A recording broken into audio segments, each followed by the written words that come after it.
So the Green Archers split their last two games, winning convincingly over FEU 75-65, but lost to Ateneo last Saturday 74-57. LaSalle is currently tied with UP with a 3-1 record, while the Blue Eagles remain undefeated in the tournament at 4-0.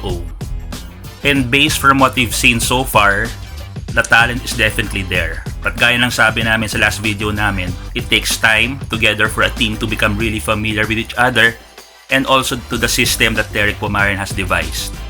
At dahil wala ngang pre-season tournament, nagkakapa-kapa pa rin sila. Experience together is a key binding ingredient that takes time. Building teamwork is like a slow-cooked dish. The process can't be rushed. Parang instant noodles lang yan. Just add hot water, wait for 3 minutes, and then you have a meal. But if you want a pot roast, it'll take more time to marinate, cook before serving it. And it will take hours to get it right from the start. Not like instant noodles at all. In their first 3 games in UAAP 84, it was the Green Archers' overall talent ang nagdala sa kanila sa panalo. Against the Tamaraws, the Green Archers competed on even terms before leaning on a dominating fourth quarter to win comfortably by 10. It was a feel-good win, with the hint of the players coming together as a team. Veterans Justin Baltazar and Kurt Lohera came up big down the stretch, as they made the timely baskets that provided the much-needed separation in the closing minutes. Balti had another double-double performance, his third in as many games, while Lohera tossed in 10 to go with his all-court smarts.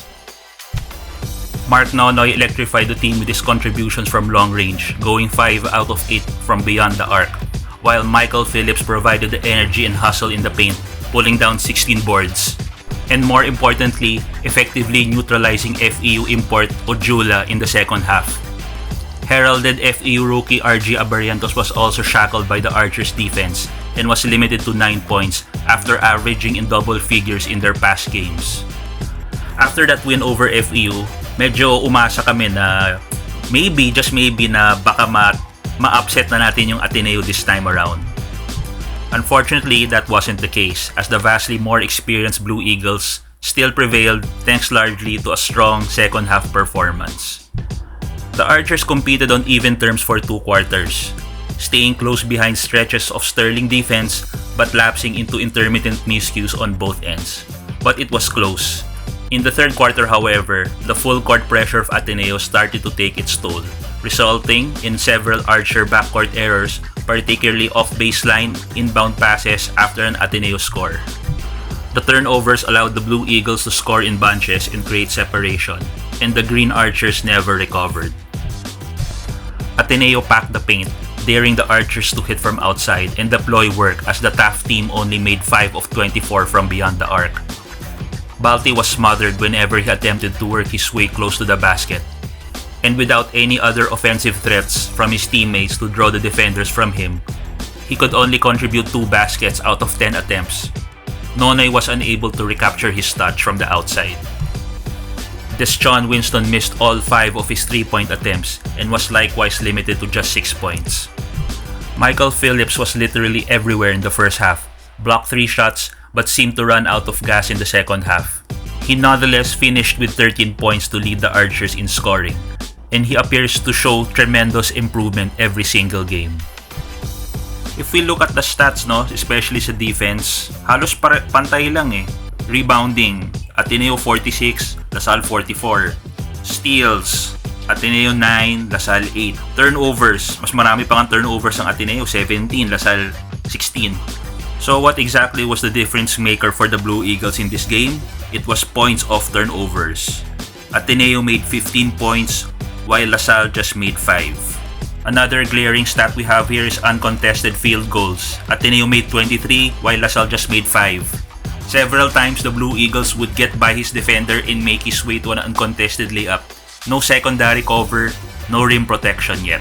This huge disparity in uncontested field goals is indicative of the breakdown in the Archers' defense, and that clearly points out to cohesion on the defensive end. The Green Archers seemed to want the win too much. Either that or they were just too nervous because they never really got settled down when confronted with adversity. The team would play frenetic defense, hold Ateneo down for stretches, then commit a mistake or two which would lead to a Blue Eagle conversion. and consecutive occurrences tended to sap the energy from them.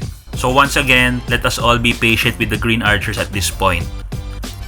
It was only early this year that they were able to start full face-to-face practice, as compared to Ateneo who have been together for a long time and some of their players got to benefit from training with Gilas last year.